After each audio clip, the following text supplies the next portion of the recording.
This is a listen and a read story. You can listen to the story and you can read it at the same time. This story is about Roald Dahl. It was very cold for September, even in the Welsh village of Llandaff. Inside the house, a man paces nervously backwards and forwards across the room. The cold does not bother him because he was born in Norway, where it was often really cold. Every now and again he stops and looks anxiously up towards the bedroom, listening for the noise he is hoping to hear. Suddenly his heart leaps as he hears the noise, a baby's cry. He runs quickly up the stairs and into the bedroom where his wife is cradling a baby. "It's a boy," she says.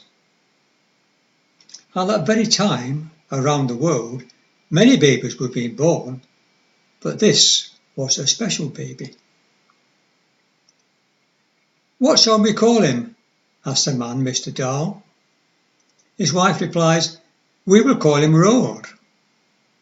So there it was, September 13th, 1916. One of the world's most favourite storytellers was born. During his lifetime, Roald Dahl wrote lots of books. In fact, more than 250 million copies have been sold. The first book he had published was The Gremlins, and other books include The BFG, Charlie and the Chocolate Factory, The Twits, Matilda, and many more.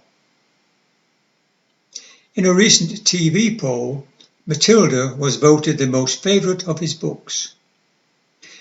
I bet you don't know that he also wrote the screenplay for the James Bond movie, You Only Live Twice, and the script for the film Chitty Chitty Bang Bang. He was very versatile. Most of the pictures in his books were drawn by Quentin Blake. A book I like is George's Marvellous Medicine. This is an extract from the book. "A big fat earwig is very tasty," Grandma said, licking her lips.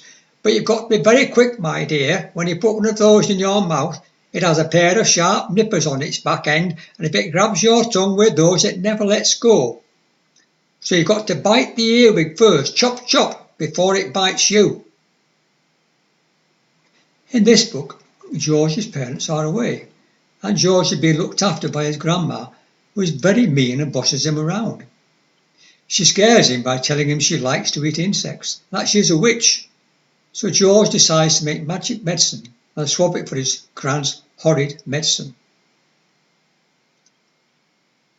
He finds all sorts of things to put in the medicine, including shampoo and deodorant from the bathroom, gin and horseradish sauce from the kitchen, animal medicines, engine oil and antifreeze from the garage. He also puts in some brown paint to make the medicine look the same colour as the old medicine. When his grandma drinks the medicine, she grows and grows until she is so tall she bursts through the ceilings and the roof. George then tries the medicine on one of his father's chickens, and it grows 10 times its normal size.